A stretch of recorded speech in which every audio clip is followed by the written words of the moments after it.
இப்படியே எத்தனை நாள் இருக்க போற? ஒரு நாள் இந்த இடம் மாறாமையா போகும்? இது என் இடம், என் கோட். கடவுளே வந்தால் எதுவும் மாற்ற முடியாது. ஹாய் ஹலோ வணக்கம் and welcome to this is movies review Tamil. இந்த மூவி ரிவ்யூவில் சூர்யா நடிப்பில் வெளிவந்திருக்க கருப்பு இந்த மூவியோட ரிவ்யூ பற்றி தான் பார்க்க போகிறோம். ஸோ இந்த படத்தோட ஒன்லைன் ஸ்டோரி நினைக்கிறீங்கன்னா, படத்தோட ஸ்டார்டிங்லேயும் கேரளாவிலேருந்து இந்திரன் அவரோட பொண்ணோட ட்ரீட்மெண்ட்டுக்காக மெட்ராஸ் வராரு. வர்ற வழியிலேயே அவரோட 60 சவரம் நகையும் 2 திருட்டு பசங்க பார்த்தீங்கன்னா திருடிட்டு போயிடுறாங்க.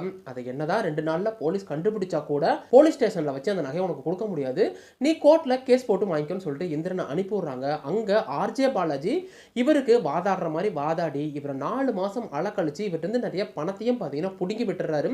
ஒரு கட்டத்தில் தான் தெரிய வருது இந்திரனுக்கு ஆர்ஜே பாலாஜி பக்கா ஃப்ராட்னு சொல்லிட்டு. இதுக்கப்புறம் யார்கிட்டையும் போய் ஒரு பிரயோஜனமும் இல்லை, வேட்டக்கருப்பு சாமி கிட்ட வேண்டிக்கிட்டா மட்டும்தான் நமக்கு நீதி கிடைக்கும்னு சொல்லிட்டு இந்திரன் ஒரு முடிவெடுக்க, இதுக்கப்புறம் இந்த கதையில் என்னதான் நடந்துச்சு, வேட்டக்கருப்பு வந்து இந்திரனுக்கு நியாயம் வாங்கி கொடுத்தாரா, இல்லை இதற்கிடையில் ஆர்ஜே பாலாஜிக்கும் அவருக்கும் என்னென்ன மாதிரியான சம்பவங்கள் நடந்துச்சுன்றதான் இந்த படத்தோட மொத்த கதையே. என்ன சொன்ன? கடவுளே வந்தாலும் கோர்ட் ப்ரொசீஜரை மாற்ற முடியாதா?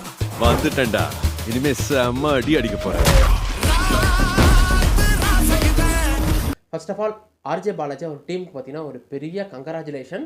எனக்கு ஒரு பெரிய வருத்தம் இருந்துச்சுங்க. சூர்யா பர்சனலாக 10 வருஷமாக அவரோட ஃபிலிம் பெருசாக எதுவுமே ஓடவே இல்லை. பயோகிராஃபிக்கல் ஃபிலிமை தவிர, ஜெய்பீமாக இருக்கட்டும் இல்லை சூரரை போட்டுற தவிர பெருசாக அவர் எந்த படத்துலையுமே இந்த 10 வருஷமாக சைன் ஆகாத நிலமையிலும் கண்டிப்பாக இந்த படம் சூர்யா ஃபேன்ஸுக்கு பார்த்தீங்கன்னா ஒன் ஆஃப் த ஃபேவரட் ஃபிலிமாக இருக்கும். அவரோட கூஸ் பம்ப் மூமெண்ட்ஸ் பார்த்தீங்கன்னா இந்த படத்தில் நிறையா இருக்குது. சூர்யா சார்னா இப்படி தான் இருக்கணும், அவருக்கு ஒரு பெஸ்ட்டு ட்ரிபியூட்டாக இருக்குன்னு சொல்லிட்டு ஆர்ஜே பாலாஜி இறங்கி ஒரு சம்பவத்தை பண்ணிட்டாரு. மூக்குத்தி அம்மன் ஸ்டைலில் கருப்பை வச்சு ஒரு படம் அப்படின்றப்ப கண்டிப்பாக அந்த டீமுக்கு ஒரு பெரிய கங்க்ராச்சுலேஷன். அது மட்டும் இல்லாமல் இந்த படம் பார்த்தீங்கன்னா முழுக்க ஒரு கமர்ஷியல் பேக்கேஜ் தாங்க.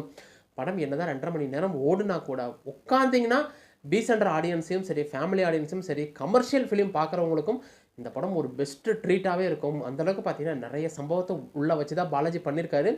நிறைய படத்தோட விஜய் அஜித்தாக இருக்கட்டும் இல்லை சிங்கம்க்கு உண்டான நிறைய ரெஃபரன்ஸ் உள்ளே இருந்தால் கூட படம் 2.5 மணி நேரம் சொல்லியிருந்தேன். அதில் ஃபர்ஸ்ட் ஆஃப் எங்கேயுமே போர் அடிக்கலை. என்னதான் கடவுளாக இருந்தால் கூட அவர் மனித ரூபத்தில் வரும்போது அவருக்கு என்னென்ன மாதிரியான ஸ்ட்ரகிள் இருக்குது, அதை அவர் எப்படி ஃபேஸ் பண்ணுறாரு, இந்திரனுக்கு நியாயம் வாங்கி கொடுத்தாரா, அந்த கோர்ட்னா அது எப்படி இருக்கும், அதில் நடக்கக்கூடிய பாலிடிக்ஸ்ன்னு சொல்லிட்டு ஃபர்ஸ்ட் ஆஃபில் நிறைய விஷயங்கள் காட்டியிருந்தா கூட எனக்கு பர்சனலாக இந்த படத்தில் ட்ராபேக்காக அமைஞ்சது என்னென்னு கேட்டிங்கன்னா செகண்ட் ஆஃப் தான். செகண்ட் ஆஃப் பார்த்தீங்கன்னா ரொம்ப க்ளீன் ஷேட்டாக எடுத்துகிட்டு போயிட்டாங்களோ, நிறைய கமர்ஷியல் ஃபிலிமில் பார்த்தா அதே எலிமெண்ட் தான் இருந்துச்சோ, ஃபர்ஸ்ட் ஆஃப் அளவுக்கு இன்னும் கொஞ்சம் சுவாரஸ்யமாக செகண்ட் ஆஃபில் பண்ணியிருக்கலாமோன்னு தோணுச்சு.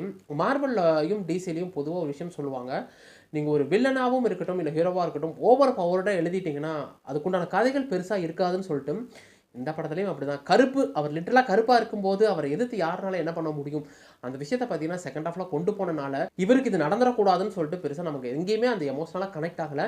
ஃபர்ஸ்ட் ஆஃபில் இருந்த விஷயம் பார்த்தீங்கன்னா செகண்ட் ஆஃபில் அப்படியே ட்ராபேக்காக ஆயிடுச்சோன்னு தோணுச்சு. அதை மட்டும் கரெக்ட் பண்ணியிருந்தாங்கன்னா இந்த படம் அடுத்த கட்டத்துக்கே போயிருக்கும். இப்போயும் ஒன்றும் பிரச்சனை இல்லை, கமர்ஷியல் ஆடியன்ஸுக்கு இந்த படம் பார்த்தீங்கன்னா நிறையவே பிடிக்க வாய்ப்பு இருக்குது. படத்தில் பெருசாக அடல் கண்டென்ட் எதுவுமே இல்லை, நீங்கள் ஃபேமிலியோட தாராளமாக பார்க்கலாம். மொத்தத்தில் எந்த கருப்பு எப்படி இருக்குன்னு கேட்டிங்கன்னா மூக்குத்தி அம்மன் ஸ்டைலில் கருப்பை வச்சு ஒரு ஃபிலிம் எடுத்திருக்காரு. இந்த படம் என்னை பொறுத்த வரைக்கும் சூர்யா படம் கம்பேக்னு தான் சொல்லுவேன். 10 வருஷமாக அவர் மீண்டெழுந்து வர முடியாத நிலமையில கண்டிப்பாக பார்த்தீங்கன்னா இந்த படம் ஒரு ஒன் ஆஃப் த பெஸ்ட் ஃபிலிமாகவே இருக்கும். ஆர்ஜே பாலாஜி சூர்யாவுக்கு பார்த்தீங்கன்னா ஒரு பெஸ்ட் ட்ரிபியூட்டே கொடுத்துருக்காரு. இந்த படம் க்ளீன் ஸ்லேட் கமர்ஷியல் ட்ராமா அப்படின்றப்ப ஃபேமிலியோட போய் உட்காந்திங்கன்னா படம் எங்கேயுமே உங்களை டிசப்பாயின்மெண்ட் பண்ணாது. ஆனால் என்னை பொறுத்த வரைக்கும் ஃபர்ஸ்ட் ஆஃப் இருந்த அளவுக்கு செகண்ட் ஆஃப் இல்லையோன்னு தான் தோணுச்சு. செகண்ட் ஆஃபில் நிறைய க்ளீன் ஷேட் அந்த ஒரு கமர்ஷியல் எலிமெண்ட்டை தான் கொண்டு போயிட்டாங்கன்னு தோணுச்சு. அதை மட்டும் இன்னும் கொஞ்சம் பெட்டராக ட்ரை பண்ணி தான் இந்த படம் அடுத்த கட்டத்துக்கே போயிருக்கும். இப்போவும் இன்னும் கெட்டு போகலாம். நீங்கள் ஃபேமிலியோட போய் உட்காந்திங்கன்னா அந்த 2.5 மணி நேரம் உங்களுக்கு ஃபில் பண்ணி அனுப்பும். படத்தில் பெருசாக எந்த ஒரு அடல் கண்டென்ட்டே இல்லைன்றப்ப நீங்கள் ஃபேமிலியோட தாராளமாக பார்க்கலாம். இந்த வீடியோ பிடிச்சதை வீடியோ லைக் கொடுத்துருங்க, அப்படியே சப்ஸ்கிரைப் பண்ணாது பக்கத்தில் இருக்க அந்த பெல் ஐக்கானை கிளிக் பண்ணிங்க. இன்னொரு வீடியோ வந்து பார்க்குறேன். அது வரைக்கும் என்ன, கீப் வாட்சிங், keep supporting, subscribe to movies review Tamil.